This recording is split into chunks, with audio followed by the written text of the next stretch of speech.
करते हैं जोशीमठ की। तो जोशीमठ में बीते कई दिनों से लगातार हो रहे भूधसाव के चलते आज एक भूगर्भीय सर्वेक्षण की टीम पहुंची, जिसमें कई अधिकारी भी शामिल।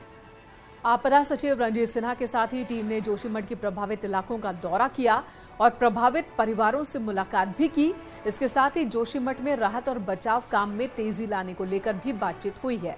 जोशीमठ में इस टीम का इंतजार हो रहा था, क्योंकि इस टीम के सर्वे के बाद ही सरकार की ओर से कोई फैसला लिया जाएगा।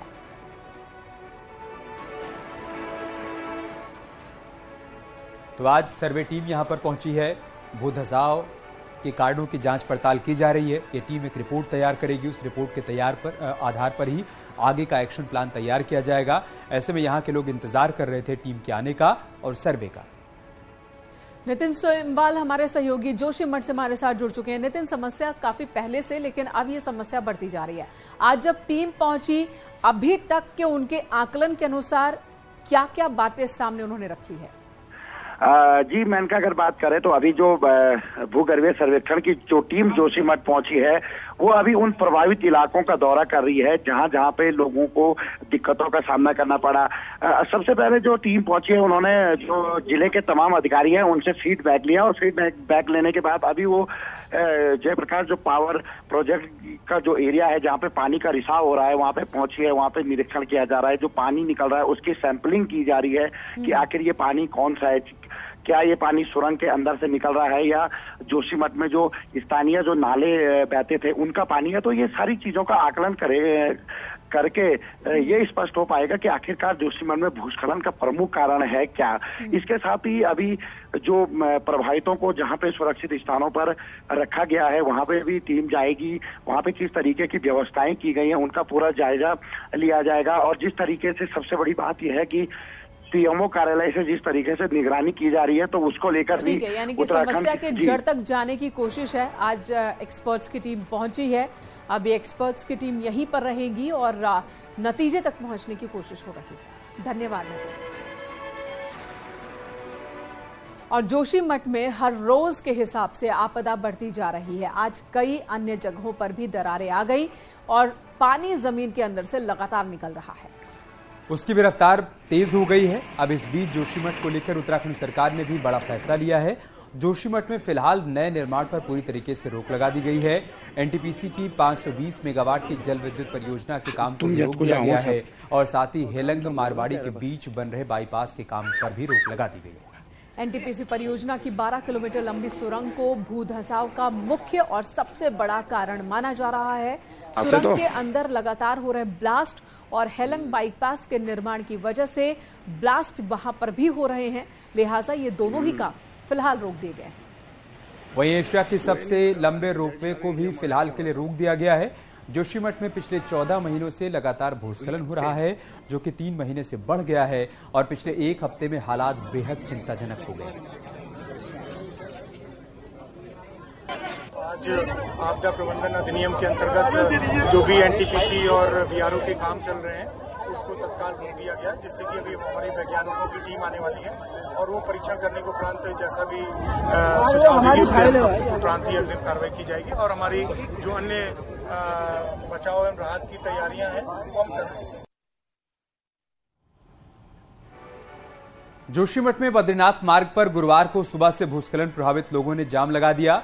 वहीं इस दौरान सैलानियों को भी काफी दिक्कतों का सामना करना पड़ा।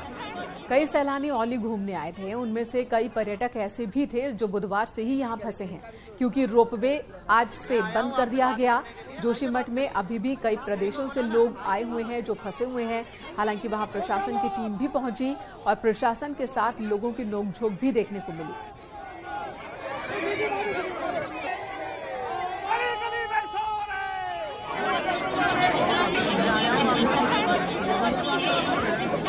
जी क्या दिक्कत हो रही है, क्या बता रहे हैं लोग?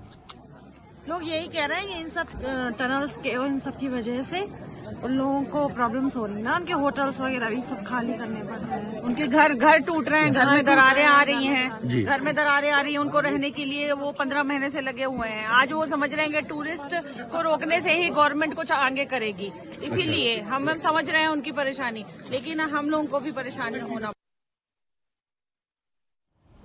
धराधुर गुरु शंकराचार्य का गद्दी स्थल जोशीमठ संकट में है। 561 से ज्यादा घर भूधसाव की जद में आ चुके हैं और बावजूद इसके भूधसाव का दायरा लगातार बढ़ता जा रहा है। लेकिन ये सिर्फ जोशीमठ की चिंता नहीं है, जमीन धंसने का ऐसा ही खतरा उत्तराखंड के कई कस्बाई शहरों में देखने को मिल रहा है।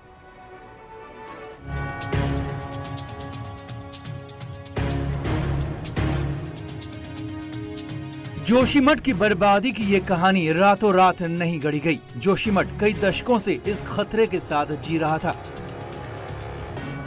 1976 में भी जोशीमठ में भूधसाव के लिए कमेटी बनी थी, लेकिन उस कमेटी के सुझाव पर कुछ नहीं हुआ। रही सही कसर शहर के नीचे परियोजना की टनल बनाने और 2021 में धौली गंगा में आई प्रलयंकारी बाढ़ ने पूरी कर दी। कहीं क्रैक पड़ रहे हैं, कहीं कुछ पड़ रहे हैं। टनल नीचे टनल बनाए जा रहे हैं, ऊपर से आप लोग हैं जो नीचे का जो कंपन हो रहा है, जो आप ब्लास्ट कर रहे हैं, जो आप टनल बना रहे हो, उसका तो कुछ प्रभाव पड़ेगा ना। तो वो जब से टनल बने मिले तो तब से ये और एक्टिव हो गया है।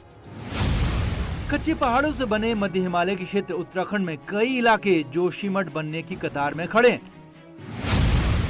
नैनीताल शहर बलिया नाला माल रोड से लेकर चाइना पीक तक भूधसाव की जद में। 2010 में उत्तरकाशी का भटवाड़ी बाजार भी इसी तरह जमींदोज हो गया था। 49 घर जमींदोज हुए और आज भी भूधसाव जारी है। 2003 में उत्तरकाशी के वर्णवत पर्वत में भूस्खलन ने उत्तरकाशी का भूगोल ही बदल दिया। करीब 200 से ज्यादा घरों को शिफ्ट करना पड़ा। पिथौरागढ़ में धारचूला का एलधारा कस्बा भी भूधसाव की चपेट में। यहाँ 65 दुकान और मकान प्रभावित हुए। धारचूला का एक बड़ा हिस्सा खतरे की जद में है। रुद्रप्रयाग की केदार घाटी के दर्जनों गांव और कस्बे भूधसाव की जद में। बागेश्वर का कुंवारी गांव भी भूधसाव की जद में है और यहाँ 58 परिवार प्रभावित हैं। जोशीमठ हो गया, भटवाड़ी हो गया, या इधर आए आप तो मुंशियारी हो गया, धारचूला, ये जियोलॉजिकली ये करीब करीब एक जैसी स्थितियां हैं। ये एमसीटी मेन सेंट्रल थ्रस्ट एक जियोलॉजिकल फीचर है, एक बड़ी दरार है, उसके उत्तर में बसे हुए क्षेत्र हैं ये लगातार, तो ये संवेदनशील है। दूसरी महत्वपूर्ण बात यह है कि पहाड़ की ज्यादातर बस्तियां पुराने लैंडस्लाइड जोन्स में बसी हुई है। अनियोजित और अनियंत्रित निर्माण के चलते उत्तराखंड में पिछले एक दशक में रुद्रप्रयाग, चमोली, टिहरी, बागेश्वर, पिथौरागढ़, उत्तरकाशी और नैनीताल यानी कि सारे के सारे पहाड़ी जिले सबसे ज्यादा संवेदनशील रहे हैं। इन इलाकों में करीब 1500 परिवारों को पुनर्वासित करना पड़ा। 3 दर्जन गाँव के 191 परिवार अभी भी जोशीमठ की तरह त्रासदी झेल रहे हैं। देहरादून से न्यूज 18 के लिए सुनील नवप्रभात की रिपोर्ट।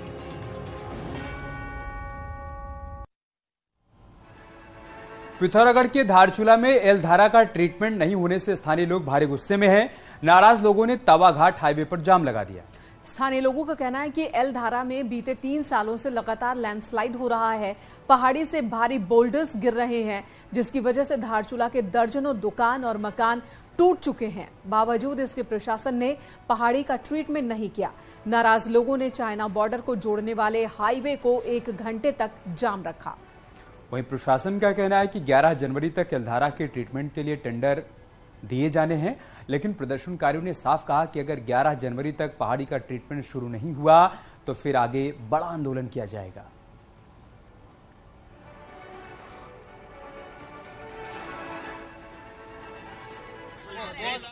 दब गया, उसके बाद एलधार खोतिला है, यहाँ नीचे घटदार है, बहुत सारे ऐसे पूरे धारचूला इतना डेंजर जोन पे है। उसके बाद भी शासन प्रशासन आज तक बिल्कुल आश्वासन और नेताओं के भ्रमण, इसके अलावा सरकार ने न कोई काम किया, न कोई काम स्टार्ट किया। दिसंबर 31 तक हमारे पास TAGC ने पूरी रिपोर्ट्स दे दी है। अभी शासन में एक मीटिंग हुई थी secretary irrigation, secretary disaster sir की, एंड उनमें उन्हें इन प्रिंसिपल अप्रूवल मिल चुका है यहाँ की प्रोटेक्शन वर्क्स के लिए।